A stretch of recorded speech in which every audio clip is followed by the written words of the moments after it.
সাদাকাল্লাহুল আলিয়্যুল আযীম। সকল প্রশংসার মালিককে আল্লাহ, সেই মহান রবের প্রশংসা করি যিনি আমাদের মালিক, হায়াতের মালিক, মৃত্যুর মালিক, রিজিকের বন্দোবস্তকারী, আসমান জমিনের সার্বভৌমত্বের অধিকারী, যিনি আরশের উপর সুমহান প্রতিষ্ঠিত, সকল কর্মের বিধায়ক, সকল বিষয়ের পরিচালক, যিনি আমাদের একমাত্র গন্তব্য, হেদায়েতের একমাত্র উৎস, সেই মহান রবের প্রশংসা করি যিনি তার দেওয়া হেদায়েতের বাণী আল কোরআনের ৬৪ নম্বর সূরা সূরাতুত তাগাবুন এর ৭ নম্বর আয়াত থেকে আজকের এই দার্সে আমাদেরকে বসার তৌফিক দান করেছেন। সেজন্য রব্বুল আলামিনের প্রশংসা করে অন্তরের অন্তঃস্থল থেকে কালিমাতু শুকরিয়া আদায় করি, বলুন আলহামদুলিল্লাহ। আলহামদুলিল্লাহ। দুরূদ ও সালাম বিশ্বনবী, মানবতার আলোর দিশারি, মানবতার মুক্তির দূত, রাহমাতাল লিল আলামিন, খাতামুন নবিয়্যিন, লা নবিয়্যান বা'দা, যার পরবর্তীতে আর কোনো নবীর আগমন নেই, সেই নবীর উপর দুরূদ ও সালাম পড়ি, বলেন সাল্লাল্লাহু আলান নবিয়্যিল উম্মি ওয়া আলিহি ওয়া সাল্লাম। আল্লাহ রাব্বুল আলামিন সূরাতুত তাগাবুন এর ৭ নম্বর আয়াতে বলেন, জাআমাল্লাযীনা কাফারু আল্লান ইয়াবআসু, কাফেররা ধারণা করে বসে আছে, তাদের ধারণা যে আল্লাহ তাদেরকে পুনরুত্থান করাবেন না, তাদের মৃত্যুর পরে তাদেরকে আর উঠাবেন না, তারা এই বিশ্বাস নিয়ে বসে আছে। কুল বালাম, আমরা অনেক সময় বলি না, কেউ যদি আমাদের বলেন না আপনি এটা করেন না, তখন আপনি বলেন হা হা হা আমি করি নাই, ঠিক আছে। আল্লাহ বলছেন হ্যাঁ রসুল আপনি বলে দেন বালা, ঠিক আছে তোমরা তোমাদের ধারণা নিয়ে বসে থাকো। হ্যাঁ রাব্বি, আমি আমার রবের কসম করে বলতেছি, লাতুবআসুন্না, তোমাদেরকে অবশ্যই অবশ্যই পুনরুত্থান করা হবে, তোমাদেরকে আবার মৃত্যুর পরে তোমাদেরকে জীবিত করা হবে, বিচারের জন্য দাঁড় করা হবে, হাসরের ময়দানে নিয়ে আসা হবে, কেউ ছাড় পাবা না। সুম্মা লাতুনাব্বাউন্না বিমা আমিলতুম, তোমরা যে আমলের মধ্যে ডুবেছিলে, যেই কর্মের মধ্যে ডুবেছিলে, তোমার লক্ষ্য কি ছিল, তোমার আমলের উদ্দেশ্য কি ছিল, সব কিছু আল্লাহ সেদিন জানাইয়া দিবেন। তুমি মনে করেছো তুমি জিহাদের ময়দানে গিয়েছো, কিন্তু মনে মনে ছিল গনিমতের মাল। জিহাদের ময়দানে গেছো, মনে মনে বলেছিলে আমাকে মানুষ শহীদ বলবে, গাজী বলবে, আমাকে মানুষ সম্মান করবে, আমি একজন যোদ্ধা হিসাবে। আমি কিন্তু জানি তোমার অন্তরের সব খবর, তোমাদের সবাইকে জানাইয়া দেওয়া হবে তোমাদের কি আমল ছিল, আমলের উদ্দেশ্য কি ছিল। আজকে ওই আমলের বিপরীত তোমাদেরকে কি দেওয়া হবে।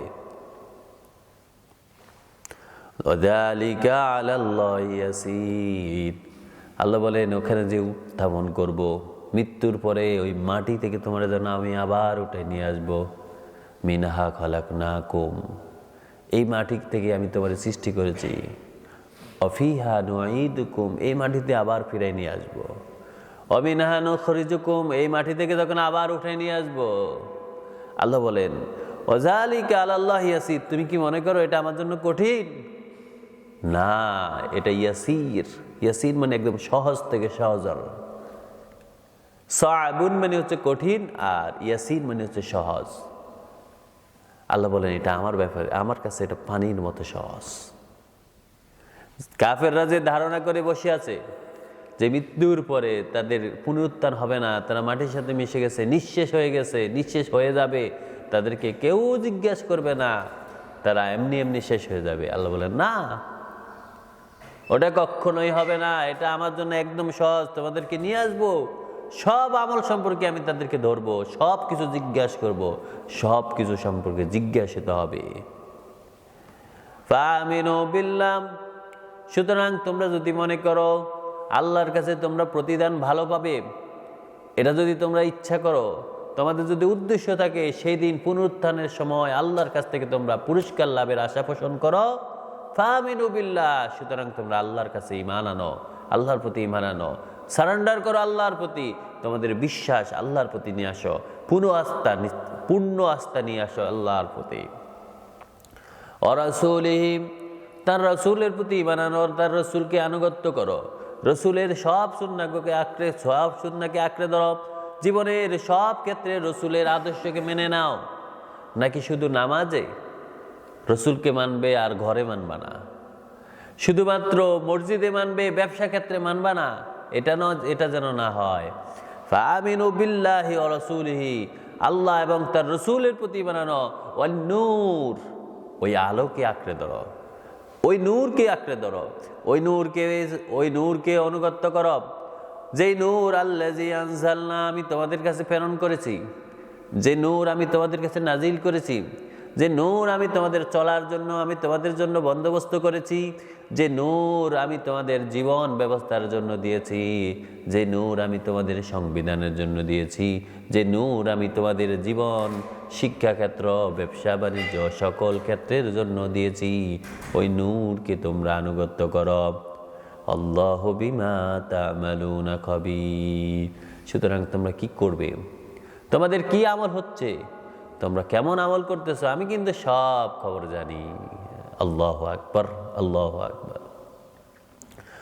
ইয়াউমা ইয়াজমাউকুম লিয়াউমিল জামিআ, আল্লাহ বলেন ওই সেই দিন, যেই দিনের কথা বারবার বলে দিয়েছি, মালিক ইয়াউমিদ্দিন, যে দিনের মালিক আমি, ওই দিনের কথা। ইয়াউমা ইয়াজমাউকুম, আমি সেই দিন তোমাদের সবাইকে একত্রিত করব, সবাইকে নিয়ে আসবো সবার বিচারের জন্য, সবার হাসরের জন্য একত্রিত করব। লিয়াউমিল জামি, যেই দিন হচ্ছে একত্রিত করার দিন, সমাবেশের দিন, সমবেত হওয়ার দিন, ওই দিন তোমাদেরকে যখন নিয়ে আসবো, যালিকা ইয়াউমুত তাগাবুন, ওই দিনটা হচ্ছে ইয়াউমুত তাগাবুন। তাগাবুন মানে হচ্ছে লাভ এবং লোকসান। কাফেররা তো পুরোই লোকসানে পড়ে যাবে, আর ইমানদাররাও আফসোস করতে থাকবে, হায় হায় আমাদের আরো কত লাভ হওয়ার সুযোগ ছিল, আরো কত কিছু অর্জন করার সুযোগ ছিল, কিন্তু আমরা মিস করেছি, আমরা হারাই ফেলেছি, লস করেছি। যে মা বাবাকে সেই সম্মান করত, খেদমত করত, কিন্তু আরো একটু বেশি করার সুযোগ ছিল, কিন্তু করি নাই, তখন সেদিন আফসোস করবে, হায় হায় আমার ওই ভাই, আপন ভাই, সে তো আমার থেকে বেশি মা বাবাকে সেবা করে অনেক বেশি সওয়াব পেয়েছে, আমি কেন পাই নাই। আল্লাহ বলেন ওই দিন, যেই দিন সমবেত হওয়ার দিন, সেই দিন যখন তোমাদের সবাইকে একত্রিত করব, সেই দিন হচ্ছে লাভ লোকসানের দিন। সেই দিন কেউ লাভ হবে, কেউ লাভবান হবে, কেউ লসে পড়ে যাবে। ওমাই ইউমিন বিল্লাহ, সুতরাং যে ব্যক্তি ঈমান আনবে আল্লাহর প্রতি, ওয়া ইয়ামাল সালিহান, আর জীবনের সব ক্ষেত্রে আল্লাহর সন্তুষ্টির জন্য আমেল সালেহ করবে, ইউকাফিরু আনহু সাইয়্যাতিহি, আল্লাহ তার জীবনের সব গুনাহকে মুছে দিবেন। সুবহানাল্লাহ।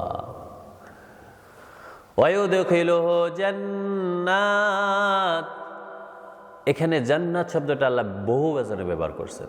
আল্লাহ বলেন ওরে তারে আমি অনেকগুলো জান্নাতে প্রবেশ করাবো। সুবহানাল্লাহ। তার মানে হচ্ছে আপনার জন্য জান্নাত আর জান্নাত, সব জান্নাতগুলো আপনার জন্য দরজা খুলে বসে থাকবে। আসেন, আপনার জন্যই আমি আজকে সাদর সম্ভাষণ জানানোর জন্য বসে আছি। আজকে স্বাগতম, সব জান্নাতে উন্মুক্ত। আল্লাহ বলেন যে ব্যক্তি ওই কিয়ামতের দিবসের কথা মনে রেখে আল্লাহর প্রতি পূর্ণ আস্থা রাখে, পূর্ণভাবে বিশ্বাস করে, একচ্ছত্রভাবে আল্লাহকে ক্ষমতার অধিকার মনে করে, সে ব্যক্তি আমেলে সরাই করে আল্লাহর সন্তুষ্টির জন্য, আল্লাহ তার জীবনের সব গুনাহ মাফ করবেন, সব জান্নাতগুলো তার জন্য খুলে দিবেন। তাজরি মিন তাহতিহাল আনহার, ওই জান্নাতগুলো আমি সুশোভিত করেছি, তার যে তলদেশ, তার যে জমিন, তার যে স্তরকে আমি ঝর্ণা দ্বারা প্রবাহিত করেছি, এটাকে সুসজ্জিত করেছি। খালিদিনা ফিহা আবাদাম, ওই জান্নাতে তার চিরস্থায়ীভাবে, একদম খালিদ মানে হচ্ছে স্থায়ী হওয়া, আবার আবাদান বলছে যে এই স্থায়িত্বটা কখনোই শেষ হবে না, আমি একদম চিরস্থায়ীভাবে তার জান্নাত দিয়ে দিব। জালিকাল ফাউজুল আজিম, এটাই হচ্ছে মহা সাফল্য, এটাই হচ্ছে বিরাট সাফল্য, চূড়ান্ত সাফল্য, এটাই হচ্ছে তার জন্য আল্লাহর পক্ষ থেকে শ্রেষ্ঠ উপহার। সুবহানাল্লাহ, সুবহানাল্লাহ। ওয়াল্লাযীনা কাফারু, কিন্তু যে ব্যক্তি ওই আখিরাতের দিন, সমবেত হওয়ার দিন, বিচারের দিনকে অস্বীকার করবে, যে ব্যক্তি জেনে শুনে এটাকে মানবে না, যে ব্যক্তি জানেই তার জীবনের সব কর্ম সম্পর্কে তাকে জিজ্ঞাসা করা হবে কিন্তু সে মানল না, আল্লাহ বলেন ওয়াল্লাযীনা কাফারু, যে ব্যক্তি কুফরি করেছিল, ওয়াকাযযাবু বিআয়াতিনা, আমার সব নিদর্শনকে, আমার সব আয়াতকে, আমার সব হুকুমকে, আমার সব বিধানকে অস্বীকার করেছিল, মানতে নারাজ ছিল, এটাকে না মানার জন্য কত চেষ্টা করেছে, উলাইকা সাহাবুন নার, এই ব্যক্তি জাহান্নামেরই অধিবাসী হবে,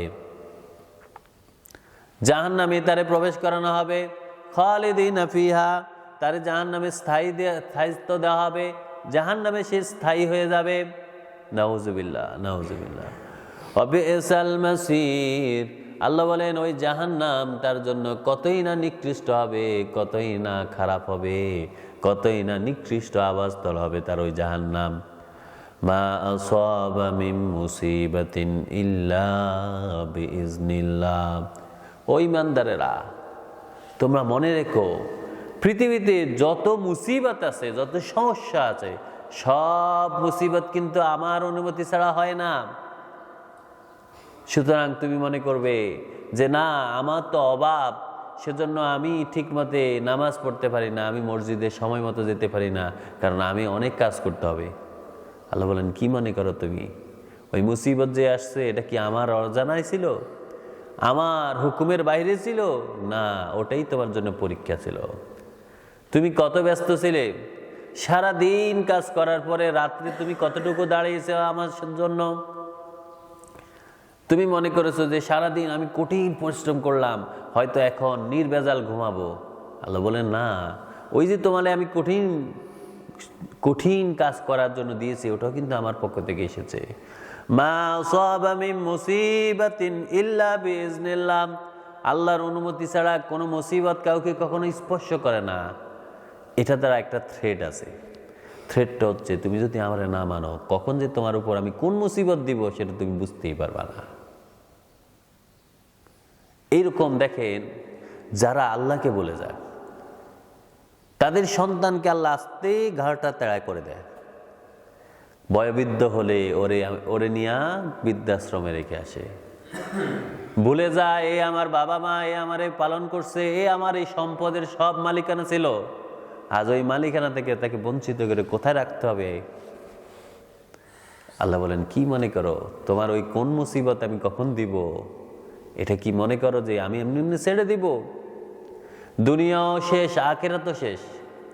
যে ব্যক্তি কুফরি করবে, যে ব্যক্তি আল্লাহর আয়াতকে অস্বীকার করবে, আল্লাহর বিধানকে ঠেকানোর জন্য চেষ্টা করবে, আল্লাহ বলেন তার উপর যে কখন কোন মুসিবত দিয়ে দিই। যারা আল্লাহর দ্বীনকে মানবে না, আল্লাহ তখন তাদের উপর জালিমকে বসাই দেবে। যারা আল্লাহকে মানবে না, আল্লাহ তখন তার উপর স্বৈরশাসক বসাই দিবে। যারা আল্লাহর হুকুমকে অস্বীকার করবে, আল্লাহ তখন তার উপর একজন এমন বস দিয়ে দিবেন যে বস তারে সারাদিন দৌড়ের উপরেই রাখে। এমন পেরেশানি দিবেন, এমন সম্পদ দিয়ে দিবেন, ওই সম্পদের জ্বালায় সে ঘুমাতেও পারবে না।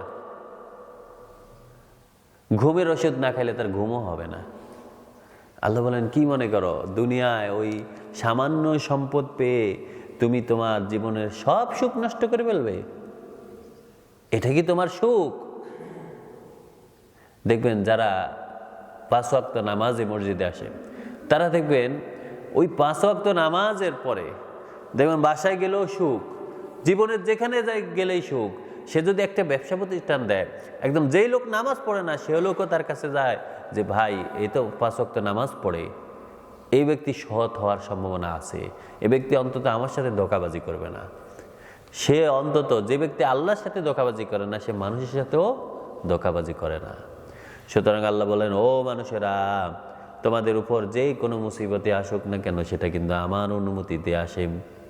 সুতরাং আমাকে অস্বীকার করবে, আমার হুকুমকে অস্বীকার করবে, আমার আয়াত প্রতিষ্ঠা করার জন্য তোমার চেষ্টা থাকবে না, আমার বিধান প্রতিষ্ঠা করার চেষ্টা থাকবে না, আমার হুকুম তোমার দেশে প্রচলন করার তোমার প্রচেষ্টা থাকবে না, তখন যে কোন মুসিবত আমি তোমার মাথার উপর দিয়ে দিব সেটা কি তুমি ভুলে যাও? তুমি বুঝতে পারো? কারণ আমার অনুমতি ছাড়া কোনো মুসিবতে তোমাকে স্পর্শ করবে না।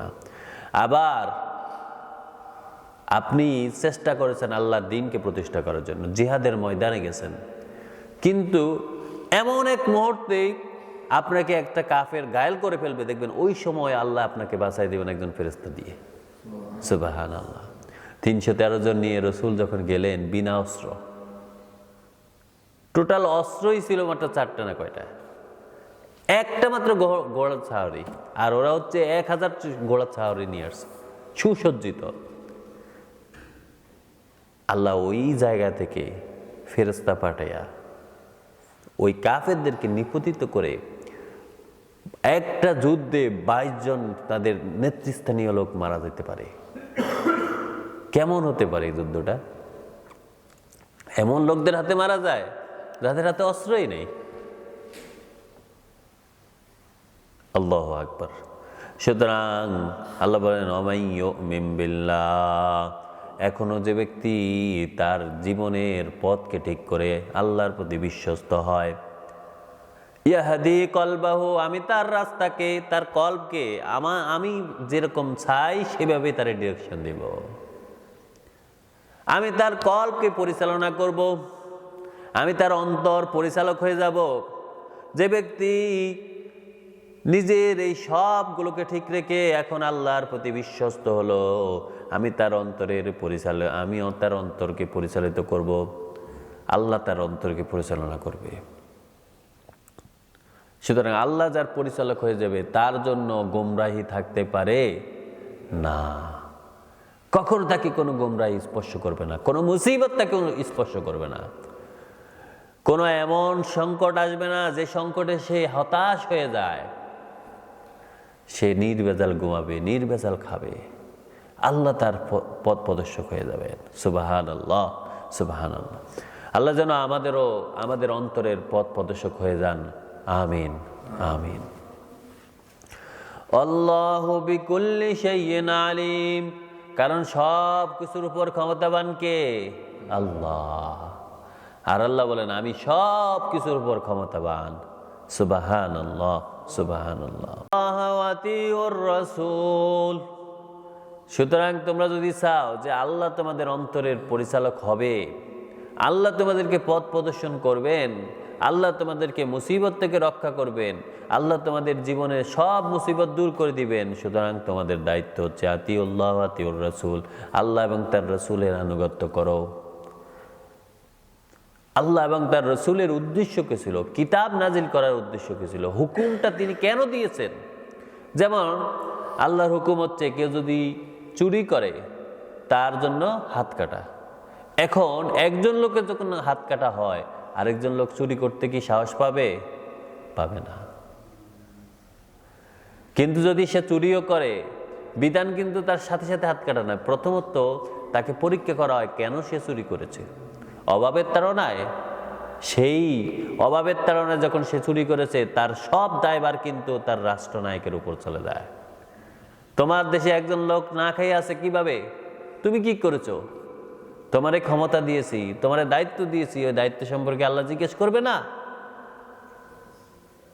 আল্লাহ তো এমনি এমনি কাউকে ধরে হাত কাটতে বলে না। একজন লোক চুরি করেছে, জুতা চুরি করেছে, আপনারা তারা ধরে যে মাইটটা দেন, আর একজন লোক ব্যাংকে থেকে কোটি কোটি টাকা চুরি করেছে, তারা তো ধরে নেয় না। ওই গরিবের উপর আপনার শাসন, আল্লাহ বলেন না। যে ব্যক্তি চুরি করেছে, চুরির একটা পরিমাণ থাকে, ওই চুরি প্রথমত তার প্রমাণিত হবে সে চুরি করেছে, দ্বিতীয়ত সে কেন চুরি করেছে, অভাবের তাড়নায়, তারা সব দায়ভার হচ্ছে তার রাষ্ট্রনায়কের উপর। কিন্তু খাসলতে চুরি করেছে, ছোট চুরি করেছে, তার এই সংশোধনের ব্যবস্থা করে দিয়েছে, তার হাত কাটবে না। কিন্তু আমাদের দেশে হচ্ছে উল্টো, যে বড় বড় চুরি করে তারা স্যালুট দেয়, আর যে ছোট ছোট চুরি করে তারা ধরে পিটায়। বড় বড় চোররে স্যালুট দেয়, বলে যে এর মাথায় গিলু আছে, না সে এত বড় চুরি করছে কেমনে, চিন্তা করছেন? তার মানে বড় চোররে সম্মান জানায়। কিন্তু আল্লাহর বিধান হচ্ছে কেউ যদি চুরি করে তার হাত কাটার পরে আরেকজন চুরি করবেই না, সমাজ থেকে চুরি দূর হয়ে যাবে। আপনার ব্যবসা বাণিজ্য আপনি খুলে মসজিদে চলে আসবেন, কারো সাহস থাকবে না ওই ব্যবসা প্রতিষ্ঠান থেকে এক বিন্দু পর্যন্ত হাত দেওয়া। বরং এমন একজন ব্যক্তি বিপদগ্রস্ত, ওখানে গেছে, যাই দেখছেন আপনি না, দেখবেন দাঁড়ায় রয়েছে, কখন আপনি আসবেন, কখন আপনি মাপিয়ে দিবেন তার ওই প্রয়োজনীয় জিনিসটা, কখনোই ধরবে না। সুতরাং আল্লাহ বলেন, যদি তোমরা আমার এবং আমার রসুলের আনুগত্য করো, আমি যে বিধান নাজিল করেছি, কি উদ্দেশ্যে নাজিল করেছি সেটা মেনে নাও, শুধু আমলের সওয়াবের কথা চিন্তা করো না। আমি তো সওয়াব দেবই, কিন্তু আমার উদ্দেশ্য হচ্ছে তোমাদেরকে পরিশুদ্ধ করা। ওই পরিশুদ্ধতার জন্য তুমি যদি আমাকে এবং আমার রসুলকে আনুগত্য করো, ফাইন তাওয়াল্লাও, তাহলে আমি তোমাদের সব মুসিবত দূর করে দেব। কিন্তু ফাইন তাওয়াল্লাইতুম, যদি তোমরা মুখ ফিরিয়ে নাও, পৃষ্ঠ প্রদর্শন করো, আমার হুকুম হচ্ছে তুমি ডান দিকে যাও, তুমি যাও বাম দিকে। আমি বলছি তুমি ডানপন্থী হও, তুমি হয়ে গেছো বামপন্থী। আমি বলেছি আমার বিধানকে তুমি রাষ্ট্রে প্রতিষ্ঠা করো, তুমি বলেছো না না, আমরা কি এখন কম বুঝি? তুমি তোমার মতো চলতেছ। ফাইন তাওয়াল্লাইতুম, তুমি যদি এইভাবে ঘুরে যাও, তুমি যদি এভাবে রাস্তা থেকে আমার দিন থেকে সরে যাও, ফিরে যাও, ফাইন্নামা আলা রাসূলিনাল বালাগুল মুবিন, তাহলে জেনে রাখো আমার রসুলকে দায়িত্ব দিয়েছি শুধুমাত্র তোমার কানে পৌঁছায় দেওয়া। মানা না মানা তোমার। তুমি কি লাভবান হবে না লস করবা, সেটা তোমার দায়িত্ব। তুমি কি রাস্তা থেকে দূরে সরে যাবে নাকি রাস্তার উপর অধিষ্ঠিত থাকবে, সেটা তোমার দায়িত্ব। তুমি কি সৎ পথের প্রতীক হবে নাকি তুমি জাহান্নামের রাস্তায় যাবা, সেটা তোমার রাস্তা, তোমার ব্যবস্থা, তোমার চিন্তাধারা, তুমি করো। আমার রসুলের দায়িত্ব হচ্ছে তোমার কাছে পৌঁছাইয়া দেওয়া। আমার দায়িত্ব হচ্ছে আমার আয়াতগুলো আমার রসুলের উপর নাজিল করেছি, রসুলের দায়িত্ব হচ্ছে সবগুলো তোমার কাছে শুনাইয়ে দেওয়া। এবার তোমার দায়িত্ব, তুমি কাকে প্রতিষ্ঠিত করবে, কাকে ক্ষমতার ভার দিবে, কাকে তুমি তোমার উপর আল্লাহর বিধানকে প্রতিষ্ঠিত করতে দিবে, এটা তোমার দায়িত্ব। এটা তোমারে আমি জিজ্ঞেস করব, আমার রসুলকে তখন আর জিজ্ঞেস করব না। রসুলের দায়িত্ব হচ্ছে পৌঁছাইয়া দেওয়া। পৌঁছে গেছে, শুনেছ, এটাই শেষ। আল্লাহ লা ইলাহা ইল্লাহু, মনে রেখো তুমি যদি মানো না মানো সেটা তোমার ব্যাপার। আমি আল্লাহ, আমি ছাড়া সত্য কোনো ইলাহ হতেই পারে না। ওয়া আলাল্লাহি ফালিয়াতাওয়াক্কালিল মুমিনুন, সুতরাং যারা মুমিন হতে চাও, যারা মুমিন, যারা বিশ্বাসী, যারা আমার প্রতি সারেন্ডার করার ঘোষণা দিয়েছ, ফালিয়াতাওয়াক্কাল, তার উচিত হচ্ছে সে যেন তাওয়াক্কুল করে, ভরসা করে, কার উপর? আল্লাহর উপর। সুতরাং যে ব্যক্তি মুমিন হওয়ার দাবি করে তার উপর দায়িত্ব হচ্ছে, তার উচিত হচ্ছে, তার উপর এটা বিধান হচ্ছে সে যেন এটা তার জীবনের সব ক্ষেত্রে আল্লাহর উপর তাওয়াক্কুল করে। সে আল্লাহর নামে চলবে, অতঃপর চেষ্টা করবে, তখন আল্লাহ তার সাফল্য দান করবেন, আল্লাহ তার মুসিবত দূর করবেন, আল্লাহ তাকে বিপদগ্রস্ততা থেকে মুক্ত করবেন, আল্লাহ তাকে সাফল্য দান করবেন। সেটা তখন আল্লাহর দায়িত্ব হয়ে যায়। যেমন রসুলের উপর আয়াত নাজিল হলো, রসুলের দায়িত্ব হচ্ছে পৌঁছায় দেওয়া। তেমনইভাবে আপনি যখন ওই আয়াতটার দাওয়াত পেলেন, আপনার দায়িত্ব হচ্ছে ওই আয়াত প্রতিষ্ঠা করার জন্য এগিয়ে যাওয়া, চেষ্টা করা। আল্লাহ তখন তার দায়িত্ব হচ্ছে, আল্লাহ আপনার ওই চেষ্টাকে কবুল করে নেবেন আর সে অনুযায়ী আপনাকে জান্নাত দান করবেন। আমিন আমিন। ইয়া আইয়ুহাল্লাযীনা আমানু, ও ঈমানদাররা, ইন্না মিন আযওয়াজিকুম ওয়া আওলাদিকুম আদুওয়ান, ইন্না মিন আযওয়াজিকুম ওয়া আওলাদিকুম আদুওয়া, মনে রেখো তোমাদের সন্তান এবং তোমাদের স্ত্রীরা আদুওয়ান লাকুম, মাঝে মাঝে তারা তোমাদের শত্রুর মতো আচরণ করে। কিভাবে শত্রুর মতো আচরণ করে? আল্লাহ বলেন, আমি তোমাদের জন্য জান্নাত নির্ধারণ করেছি, আমি তোমাদের কিছু দায়িত্ব দিয়েছি, আমি আমার হুকুমগুলো তোমাদের কাছে পৌঁছে দিয়েছি। মাঝে মাঝে তোমার ওই সন্তানেরা, তোমার স্ত্রীরা তোমাকে ওই হুকুমগুলো মানতে বাধা দেয়। যখন আমি বলছি আল্লাহর রাস্তায় বের হও, তোমার স্ত্রী এসে বলে তুমি চলে যাবে, আমাদের উপর অভিভাবক কে থাকবে? তুমি আল্লাহর রাস্তায় বের হচ্ছ, কে আমাদেরকে বাঁচাবে? রাসূলুল্লাহ বলেন, যখন শয়তান একজন মানুষের কাছে এসে বলে যে তুমি দুনিয়ার সুখ গ্রহণ করো, তুমি তোমার মতো করে চলো, তুমি আল্লাহকে মানার কি দরকার? কিন্তু আদম সন্তান যখন বুঝে যে না, শয়তান আমাদের ধোঁকা দিতে চায়, সে আল্লাহর প্রতি ঈমান আনে, তখন শয়তান এসে বারবার বলে, এই তুমি তো ঈমান আনছো, তাহলে তোমার আমল করার কি দরকার? তখন আদম সন্তান বুঝে যে না, আমার শুধু ঈমান আনলেই হবে না, আমার আমলও করতে হবে। তখন সে আমলও করা শুরু করে। কিছুক্ষণ পরে শয়তান এসে বলতেছে, আরে তুমি তো আমলও করতেছো, তুমি তো ভালোই কাজ করো, তুমি জিহাদে যাওয়ার কি দরকার? তুমি যদি জিহাদে যাও, তুমি যদি শহীদ হয়ে যাও, তোমার বোরে তো অন্য এক লোক বিয়ে করবে, তুমি এটা কিভাবে মানবে? শয়তান কতভাবে ধোঁকা দেয়। তোমার সন্তান বাবা হারা হয়ে যাবে, তোমার সম্পদের মালিক অন্য কেউ হয়ে যাবে, তুমি কিভাবে আল্লাহর রাস্তায় বের হও? কিন্তু আদম সন্তান যখন এই সবগুলোকে বাদ দিয়ে আল্লাহর রাস্তায় জিহাদের জন্য বের হয়ে যায়, তখন আল্লাহ তার কবুল করে নেন, আল্লাহ তার জন্য শহীদ হয়ে গেলে জান্নাত দিয়ে দেন। সুবহানাল্লাহ। আল্লাহ তার বিপদ সব দূর করে দেন। সুতরাং আল্লাহ বলেন, ইয়া আইয়ুহাল্লাযীনা আমানু ইন্না মিন আযওয়াজিকুম ওয়া আওলাদিকুম আদুওয়াল লাকুম ফাহদারুহুম। তোমাদের সন্তানদের মধ্যে, তোমাদের স্ত্রীদের মধ্যে হতে যারা তোমাদেরকে আল্লাহর রাস্তা থেকে বাধা দিয়ে শত্রুর মতো আচরণ করে, তাদেরকে তোমরা উপেক্ষা করো, তাদেরকে তোমরা তখন অনুসরণ করো না। তারা তোমাদের কাছে অনেক যুক্তি নিয়ে আসবে, অনেক কথা বলবে। বিশেষ করে রাসূলুল্লাহ যখন হিজরতের কথা বলছেন, সাহাবীদেরকে বলছেন তোমরা মক্কা থেকে মদিনায় হিজরত করে চলে যাও। মক্কা থেকে প্রথম আবিসিনিয়ায় গিয়েছেন একদল, পরবর্তীতে আরেক দল, তৃতীয় পক্ষ যখন আবিসিনিয়া যাওয়ার পরে প্রথম দুই পক্ষ আবিসিনিয়ায় গিয়েছেন, তারপরে গিয়েছেন মদিনায়। রাসূল বললেন যে তোমরা মদিনা চলে যাও হিজরত করে মক্কা থেকে। কিন্তু কিছু কিছু সাহাবী যেতে পারে নাই। তার স্ত্রী বলে যে না, আমাদের এখানে এত সুন্দর বাড়ি, এত সুন্দর কিছু, আমরা কেন যাব? আপনি তো ঈমান আনছেন, আপনি ঘরে বসে বসে ঈমানদার, আপনি ঘরে বসে বসে ঈমান মানেন, আপনার দিন প্রতিষ্ঠা করার দরকার নাই, আপনি তো ভালোই আছেন, আপনি মক্কায় গিয়ে নামাজ পড়তে পারেন, এটাই কি যথেষ্ট নয়? আপনি মদিনায় যাওয়ার কি দরকার? হিজরত করার কি দরকার? জিহাদে যাওয়ার কি দরকার? কিছু কিছু সাহাবীদের মধ্যে তারা তখন বাধ্য হয়েছে তাদের কথা শুনে থেকে যেতে। কিন্তু আরো কয়েক বছর পরে যখন পরিবেশটা আরো অনুকূলে এসেছে, তারা যখন হিজরত করে গেল, মদিনায় গিয়ে দেখলেন যে সাহাবীরা কত আয়াত মুখস্থ করে ফেলছে, উনি মুখস্থ করতে পারে নাই। কারণ এর মধ্যে অনেক আয়াত নাজিল হয়েছে, কিন্তু উনি তো সুযোগ পান নাই, উনি তো জানেনও না।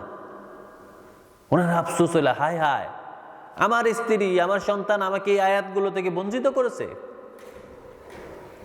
আমার স্ত্রী, আমার সন্তান এভাবে আমাকে আল্লাহর রাস্তা থেকে দূরে সরাই দিয়েছে, রসুল থেকে দূরে সরাই দিয়েছে। তখন অনেক আফসোস করতেছিল। তখন আল্লাহ বলতেছেন, মাঝে মাঝে তোমার স্ত্রীরা, তোমার সন্তানেরা তোমাকে আল্লাহর রাস্তা থেকে এভাবে বাধা দিয়ে তোমার শত্রুর মতো তোমার সাথে আচরণ করবে, জাহান্নামের দিকে ঠেলে দিবে। সুতরাং তখন তুমি কি করবা? ওয়াইন তা'ফু ওয়া তাসফাহু ওয়া তাগফিরু, যেটা আগে হয়ে গেছে ওটার কথা বাদ দাও। ওয়াইন তা'ফু, যদি তুমি তাদের কথা বাদ দাও, অর্থাৎ তারা আগে যে ভুল করেছে, তোমাদেরকে যেভাবে আল্লাহর রাস্তা থেকে সরাই দিয়েছে, তুমি তাদেরকে মাফ করে দাও। ওয়া তাসফাহু, তাদের পরিশুদ্ধির জন্য চেষ্টা করো। অর্থাৎ তাদের কথা তোমরা না শুনে বরং তাদেরকে তোমরা বুঝাও, যাতে তারাও তোমাদের সাথে হিজরত করতে পারে, তারাও তোমাদের সাথে আল্লাহর রাস্তায় যেতে পারে। তারা তোমাদেরকে উদ্বুদ্ধ করে আল্লাহর রাস্তায় বের হওয়ার জন্য, আল্লাহর দ্বীন প্রতিষ্ঠা করার জন্য। ওয়া তাগফিরু, তাদেরকে ক্ষমা করে দাও, তাদের জন্য ক্ষমা চাও। ফাইন্নাল্লাহা গফুরুর রহিম, আল্লাহ আগের সব গুনাহ মাফ করছেন, কারণ আল্লাহ ক্ষমাশীল এবং দয়ালু। সুতরাং তোমরা এখন বেজাল করো না, ভাষার মধ্যে এখন আর চিল্লাচিল্লি করো না। আগে যেটা হয়েছে, তুমি আগে বের হতে পারো নাই, আগে তারা অনেক যুক্তি দিয়ে তোমাকে আটকাই দিয়েছে, ওটা বাদ দাও। এখন কি করবা তোমরা? ইন্নামা আমওয়ালুকুম ওয়া আওলাদুকুম ফিতনা, মনে রেখো তোমাদের সন্তানেরা, তোমাদের সম্পত্তিগুলো এগুলো তোমাদের জন্য একটা ফিতনা, একটা পরীক্ষার বস্তু। একদিন রাসূলুল্লাহ সাল্লাল্লাহু আলাইহি ওয়াসাল্লাম একটা সমাবেশে মসজিদের মধ্যে উনি বক্তব্য রাখতেছিলেন। সাহাবীরা, অনেক সাহাবী, সবাই শুনতেছেন মনোযোগ সহকারে। এই সময় হাসান হোসাইন, দুইজন ছোট ছোট বালক, রসুলের নাতি, প্রবেশ করলেন। এখন তারা এদিকে দৌড় দিয়েছেন, পড়ে যায়, ওইদিকে দৌড় দিয়েছেন, পড়ে যায়। সবাই বসে আছেন না এলোপেতারি, সোজা দৌড় দিতে পারতেছে না, ঘুরে ঘুরে যেতে গেলে পড়ে যায়। রাসূলুল্লাহ দেখতেছিলেন, আর বক্তব্য থামাইয়া ওই হাসান হোসেন রাদিয়াল্লাহু তাআলা আনহুমাকে সামনে নিয়ে আসলেন, সুন্দর করে বসা দিলেন। বসা দিয়ে আবার বক্তব্যের মধ্যে গিয়ে বলেন যে আল্লাহ সত্যিই বলেছে, আমি স্থির থাকতে পারি নাই আমার এই ছোট্ট বাচ্চা দুইটাকে দেখে। তারা যখন পড়ে যায় আমার মনটা অনেক ভেঙে গেল, আমি তাদেরকে না বসানো পর্যন্ত আমি স্থির থাকতে পারি নাই। সুতরাং তোমাদের সম্পত্তিগুলো, তোমাদের সন্তানগুলো কিন্তু তোমাদেরকে এইভাবে আল্লাহর রাস্তায় হঠাৎ করে এমন একটা মুহূর্তে তোমাদেরকে বাধা দিবে। তুমি আল্লাহর দিন প্রতিষ্ঠা করার জন্য ঠিক মুহূর্তে যেতেই ছিলে, ওই সময় এমন একটা কজ দেখাবে, এমন একটা কারণ দেখাবে, তুমি হোঁচট খেতে পারো। আল্লাহ বলেন, সুতরাং তোমরা মেনে রাখো, ইন্নামা আমওয়ালুকুম ওয়া আওলাদুকুম ফিতনা, তোমাদের সন্তানগুলো এবং তোমাদের সম্পদগুলো এগুলো তোমাদের জন্য একটা পরীক্ষার বস্তু। আল্লাহু ইনদাহু আজরুন আযীম, যে ব্যক্তি এই পরীক্ষা থেকে বাঁচতে পারবে তার জন্য আল্লাহর পক্ষ থেকে, আল্লাহর কাছে রয়েছে সবচেয়ে মহা পুরস্কার। সুবহানাল্লাহ। আল্লাহ যেন আমাদেরকে সেই পুরস্কার লাভ করার তৌফিক দান করেন। ফাত্তাকুল্লাহ, ভয় করো আল্লাহকে, মাস্তাতাতুম, তোমাদের সাধ্যানুযায়ী। যে ব্যক্তির যেই সাধ্য, যে ব্যক্তি যেই জায়গায় যেভাবে আসো, শরীর, শক্তি, সম্পদ, সেই জায়গা থেকে আল্লাহর রাস্তায় আল্লাহকে ভয় করো, আল্লাহকে তোমরা মানো, আল্লাহর গুণ কীর্তন করো এবং আল্লাহর দিন প্রতিষ্ঠা করার জন্য সংগ্রাম করো। আসমাউ, আর ভালো করে শোনো। আল্লাহ বলছেন ফাত্তাকুল্লাহ মাস্তাতাতুম, তোমার সাধ্য যথাযথ সাধ্য অনুযায়ী, সাধ্য মতো তোমরা আল্লাহকে ভয় করো। ওয়াসমাউ, আর ভালো করে শুনো, আল্লাহ তোমারে কি বিধান দিয়েছে, আল্লাহ তোমারে কি কথাগুলো বলতেছে, আল্লাহ কোরআনে তোমারে কি জানাই দিয়েছে, আল্লাহ রসুলের মাধ্যমে তোমারে কি জানাইছে। ওয়াসমাউ, ভালো করে শুনো। ওয়াতিউ, আর শোনার সাথে সাথে সেটা মানার জন্য চেষ্টা করতে থাকো। সুতরাং ভয় করো তোমার সাধ্য মতো, শোনো ভালো করে। ওয়াতিউ, এবং তা আনুগত্য করো, তা মেনে নাও, তা মানার জন্য চেষ্টা করো। ওয়ানফিকু খায়রাল লিআনফুসিকুম, এবং তোমাদের জন্য যা কল্যাণকর হয় সেটাই ব্যয় করতে থাকো। ওয়ানফিকু, তোমার সম্পদ থেকে ব্যয় করতে থাকো। খায়রাল লাকুম, আল্লাহ বলেন খায়রাল লিআনফুসিকুম, এটা তোমাদের কল্যাণকর হবে, তোমাদের জন্য এটাই মুক্তির পথ হবে, এটাই তোমাদের জীবন, সেই দিন জাহান্নাম থেকে জীবন তোমাদেরকে বাঁচানোর জন্য এটা সবচেয়ে কল্যাণকর মুহূর্ত হবে।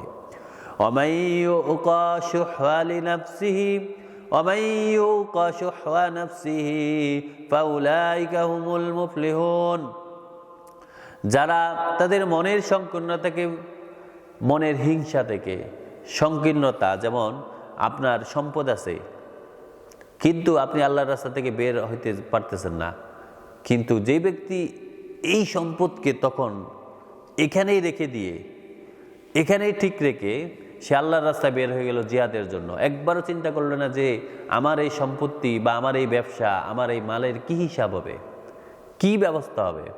যে ব্যক্তি এই সংকীর্ণতা থেকে মুক্ত হবে, আল্লাহ বলেন ওয়ামাইয়ুকা শুহা নাফসিহি, যে ব্যক্তি তার এই মনের সংকীর্ণতা দূর করতে পারবে, ফাউলাইকা হুমুল মুফলিহুন, সেই ব্যক্তি সফল হয়ে যাবে।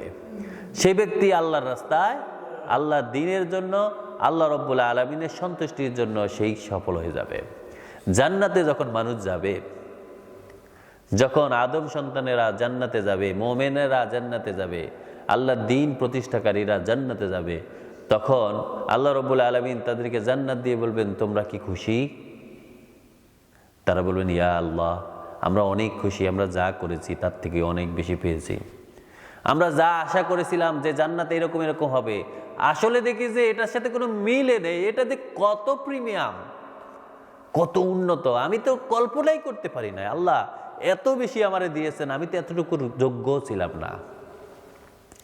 আল্লাহ বলেন, তোমাদের কি আর কিছু দরকার আছে?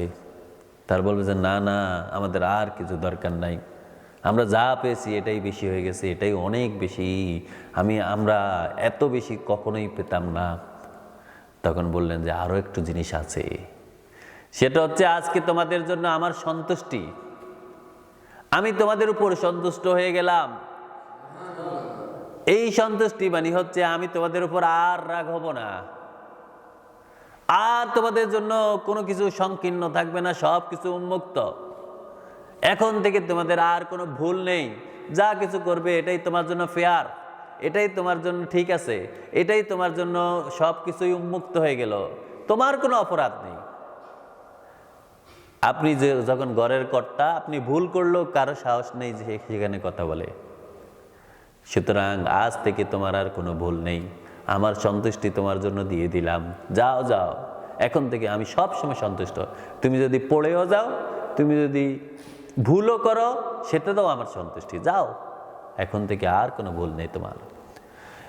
ইন তাকরিদুল্লাহ করদান হাসানা, যদি তোমরা আল্লাহর জন্য উত্তম ঋণ দাও, ইউদাইফুহু লাকুম, আল্লাহ সেটাকে বৃদ্ধি করে দিবেন তোমাদেরই জন্য, ওয়াগফির লাকুম, এবং তোমাদেরকে ক্ষমাও করে দিবেন। এখন তুমি যদি আল্লাহর রাস্তায় জিহাদের জন্য আগাইয়ে যাও, আল্লাহ বলতেছেন আমি তোমার জন্য তার ডাবল করে দিব। তুমি জীবনে যে জিনিসটা হারাইছো, আমি তার ডাবল করে জান্নাতে তোমার দিব। শুধু ডাবলই দিব না, সাথে সাথে তোমার আগের যে ভুল ছিল ওটাও মাফ করে দিব। সুবহানাল্লাহ, সুবহানাল্লাহ। আল্লাহু শাকুরুন হালিম। আল্লাহ বলেন, কারণ আমি হচ্ছে শাকুর। শাকুর মানে হচ্ছে আমি কখনো অকৃতজ্ঞ নই। তুমি আমার জন্য কাজ করেছো, আমি কখনোই তোমারে বঞ্চিত করব না। আমার দায়িত্ব হচ্ছে তোমার শুকর আদায় করা। তুমি আমার জন্য রাস্তায় নেমেছো, আমার দায়িত্ব হচ্ছে সেটা কবুল করা এবং সেটার বিনিময়ে তোমার জান্নাত দেওয়া। এটা আমার দায়িত্বের মধ্যে পড়ে যাবে, কারণ আমি হচ্ছে শাকুর। তুমি আমার শুকর আদায় করেছো, আমি তোমার জন্য সেটা আরো বৃদ্ধি করে দিব। তুমি আমার জন্য রাস্তায় নেমেছো, আমি তোমারে আরো বেশি সুযোগ দিব যাতে তুমি আমার রাস্তায় আরো বেশি আসো, কারণ আমি হচ্ছে হালিম, আমি হচ্ছে স্নেহপরায়ণ। বাচ্চারা যেরকম ভুল করলে মা কিন্তু গিয়ে পিটা দেওয়ার কথা, সেখানে না পিটাইয়া কোলে নিয়ে আর চুমো খায়। আমি হচ্ছে এরকম হালিম, আমি হচ্ছে এরকম দয়াবান, আমি হচ্ছে এরকম স্নেহপরায়ণ। ভুল করলেও আদর করি, আবার ভালো করলে তো আরো বেশি আদর করি। আলিমুল গায়ব, আমি হচ্ছে অদৃশ্যের জ্ঞানী।